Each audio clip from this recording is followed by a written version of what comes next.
All right, Shalom.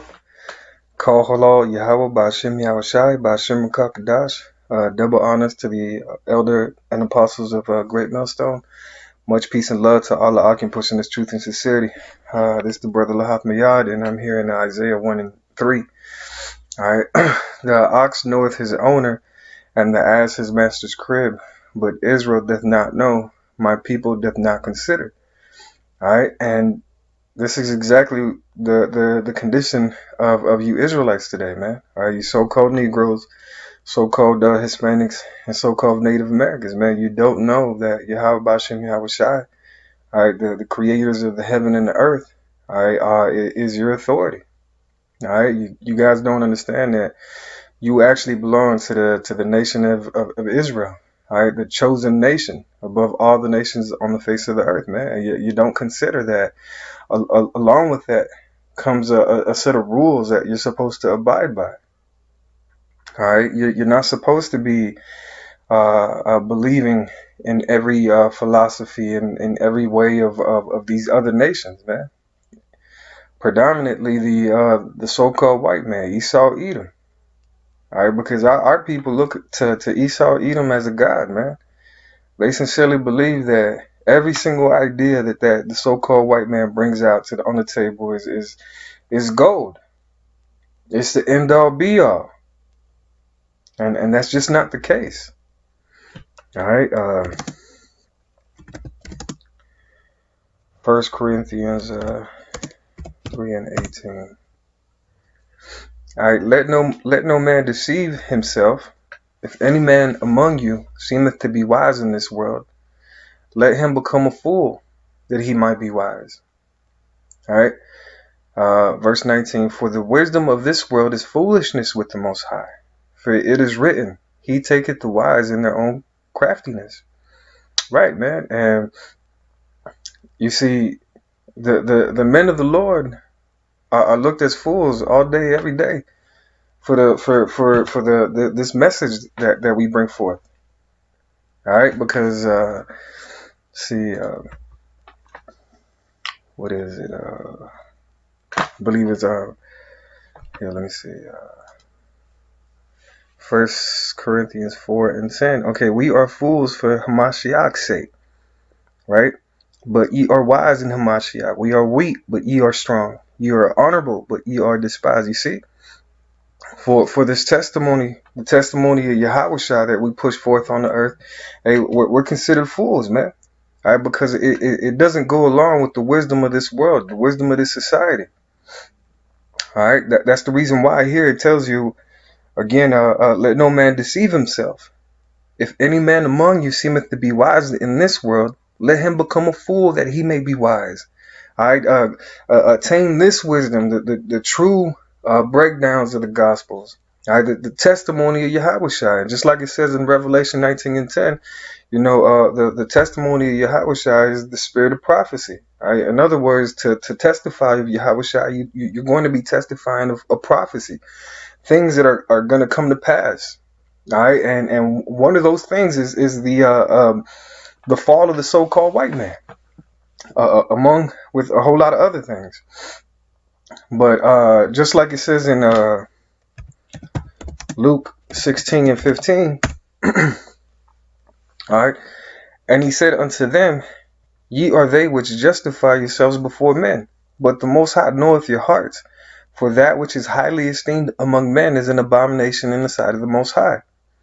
Right, and the one thing that's highly esteemed among men in this side is a college education. All right, anything that certifies you within this society to possess any type of knowledge. Why? Because it doesn't testify of the truth of the scriptures. It doesn't testify of the truth of reality. It testifies of the wisdom held amongst men. All right,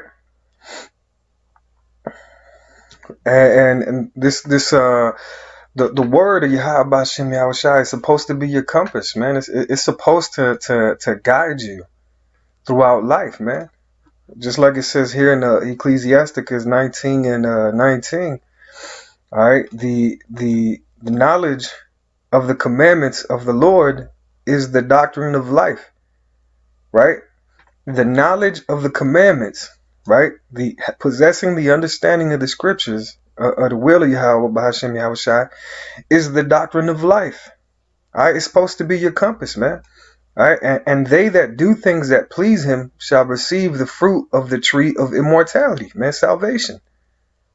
See, the word is supposed to be your compass. It's supposed to guide you, tell you right from wrong, give you correct judgment, not the so-called white man and his ways, his philosophies. All right, what's that? Ecclesiasticus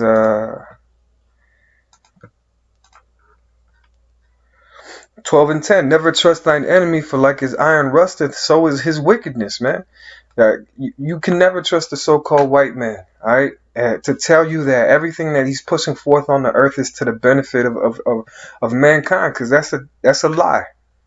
Just like it tells you that iron is iron rusting is a for sure thing, so is his wickedness, so is Esau Edom's wickedness, man.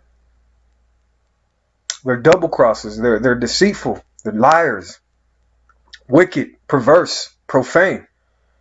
That's the so-called white man. All right, his philosophies are not to be looked at, not to be followed, not to be cherished, not to be worshipped. And I'm talking to the nation of Israel, you so-called Negroes, so-called Hispanics, and so-called Native Americans, man. Because you guys are completely lost, man. You guys sincerely think that you have an inheritance here in Babylon. And that train of thought is going to be to your shame, man. Isaiah 30:1. Woe to the rebellious children, saith Yahawashi, that take counsel, but not of me, and that cover it with a covering, but not of my spirit, that they may add sin to sin. All right, verse 2. That walk to go down into Egypt.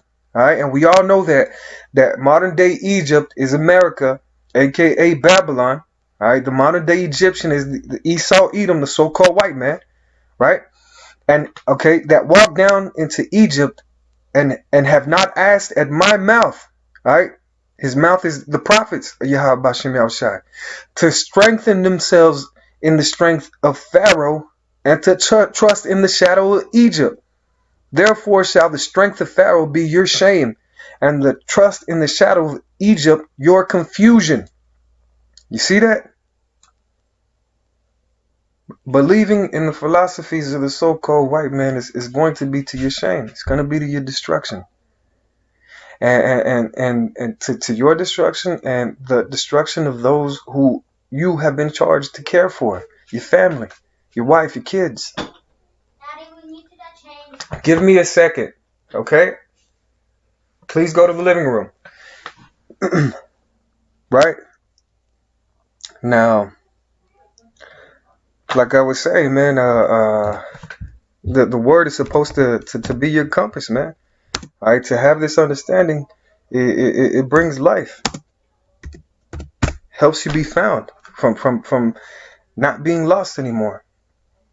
All right, that we henceforth be no more children, tossed to and fro, and carried about with every wind of doctrine, by the sleight of men, and cunning craftiness, whereby they lie in wait to deceive.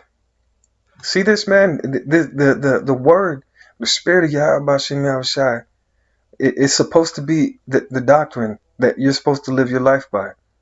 All right, and this right here, just like it says in Isaiah 33:6, man. All right, and wisdom and knowledge shall be the stability of thy times and the strength of salvation. The fear of the Lord is his treasure. This is supposed to be your anchor. This is what you're supposed to hold on to. This is what's supposed to help you govern your life, to formulate your thoughts by the word. Not the ways of this world.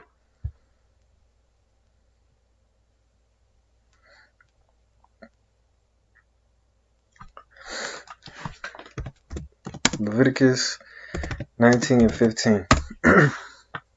All right, ye shall do no unrighteousness in judgment. Thou shalt not respect the person of the poor, nor honor the person of the mighty, but in righteousness shalt thou judge thy neighbor. Man, and in this society, the mighty is the so-called white man, and anybody who is prospering, following after his ways. And the poor, man, is you Israelites, man, you so-called Negroes, so-called Hispanics, so-called Native Americans, man. We hold that poor man's wisdom, which is the true understanding of the scriptures. And nobody wants to abide by it. Nobody even wants to fathom that there's wisdom in the poor man's wisdom. Now, everybody believes that the so-called white man, hey, that's where you're going to find success. But in reality, it's where it's going to be unto your shame, just like it said in Isaiah 30. All right, it's time to consider, man. And at the end of the day, the Spirit has to be dealing with you in order for you to understand, you know, the true breakdowns of the scriptures. But it's time to get with it. So with that, Lord willing, this was edifying. Kal Halal Yahawah, bahasham Yahawashi, bahasham Rawchaa Qadash. Double honors to the apostles and elders of Great Millstone. Shalom.